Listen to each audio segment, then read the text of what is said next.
പരസ്പരം പുകഴ്ത്തി മന്ത്രി ഗണേഷ് കുമാറും പി കെ ശശിയും.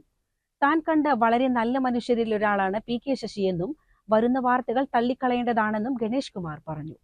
പ്രതിസന്ധികളിൽ പതറാത്ത മനുഷ്യനാണ് ഗണേഷ് എന്ന് പി കെ ശശിയും പറഞ്ഞു. ശ്രീ പി കെ ശശിയാണ് ഇതിന് നേതൃത്വം കൊടുക്കുന്നത്. അദ്ദേഹം എൻ്റെ സഹോദരനാണ്, കൂടപ്പിറപ്പിനേക്കാൾ ബന്ധമുള്ള ആളാണ്.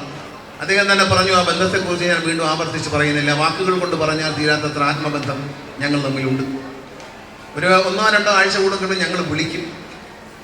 ഞങ്ങൾ 3 പേരും പരസ്പരം വിളിക്കുകയും വിശേഷങ്ങൾ പറയുകയും ചെയ്യും.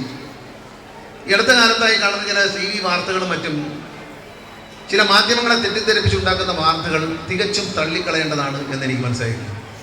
കാരണം അടുത്ത് നിന്ന് മനസ്സ് പങ്കുവെച്ച് അടുത്ത് നിന്ന് സഹകരിച്ച ഒരാളെന്നുള്ള നിലയിൽ ഇദ്ദേഹത്തെ പോലെ ഒരു സത്യസന്ധനെയും സ്നേഹനിധിയായ ഒരു മനുഷ്യനെയും ഞാൻ കണ്ടിട്ടില്ല എന്നതാണ്. രാഷ്ട്രീയം നോക്കാതെ ആരെയും സഹായിക്കും.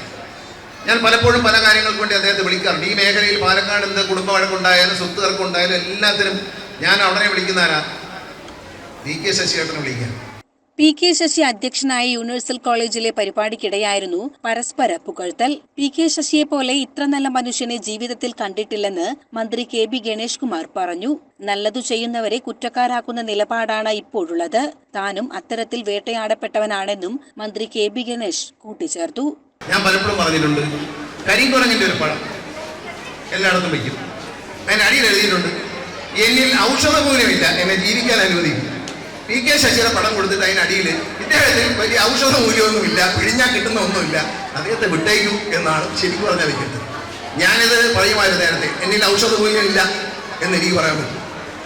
അതുകൊണ്ട് ഔഷധ മൂല്യം ഉള്ളിടത്ത് പോയി പിടിക്കുക. കള്ളനെ ഇവിടെ ആർക്കും വേണ്ട, കൊള്ളക്കാരനെ ആർക്കും വേണ്ട, പിടിച്ചോയിക്കാരനെ ആർക്കും വേണ്ട.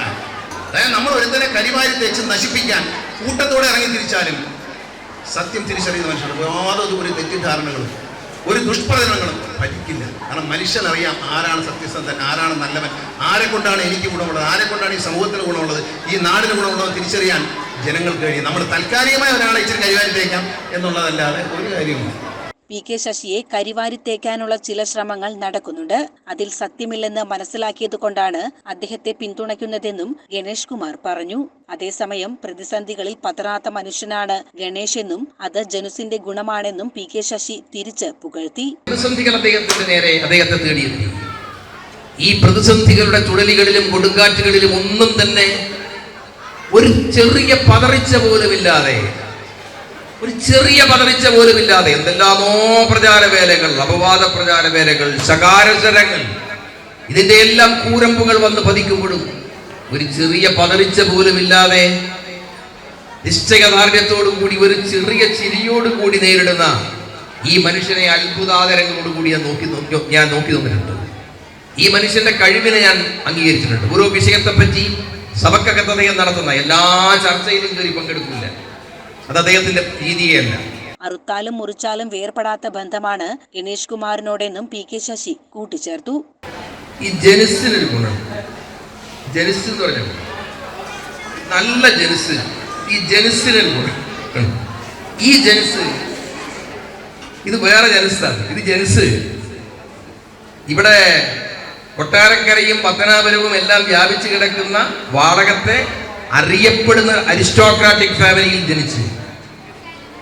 ഒരു നിർണായകമായ ഘട്ടത്തിൽ കേരളത്തിന്റെ രാഷ്ട്രീയം ഒരു വഴിത്തിരിവിലെത്തി സ്തംഭിച്ചു നിൽക്കുമ്പോൾ ഇനി എങ്ങോട്ട് എന്ന ചോദ്യം ഉയർന്നപ്പോൾ ഈ കേരളത്തിന്റെ രാഷ്ട്രീയത്തിനെ സ്വന്തം കൈവിരലിലിട്ട് തിരിച്ച ശ്രീ ആർ ബാലകൃഷ്ണപിള്ള എന്ന് പറയുന്ന അധികായന്റെ മകനാണ് കെ ബി ഗണേഷ് കുമാർ. ജനുസിന്റെ ഒരു ഗുണമുണ്ടാവും. ചില ജനുസ് എങ്ങനെയാന്ന് വെച്ചാൽ ഈ വട്ടപൂജ്യത്തിൽ നിന്ന് ജീവിതം ആരംഭിക്കും. പൂജ്യത്തിൽ നിന്ന് ജീവിതം ആരംഭിക്കും. ഒന്നുമില്ല. CCN മണ്ണാർക്കാട്.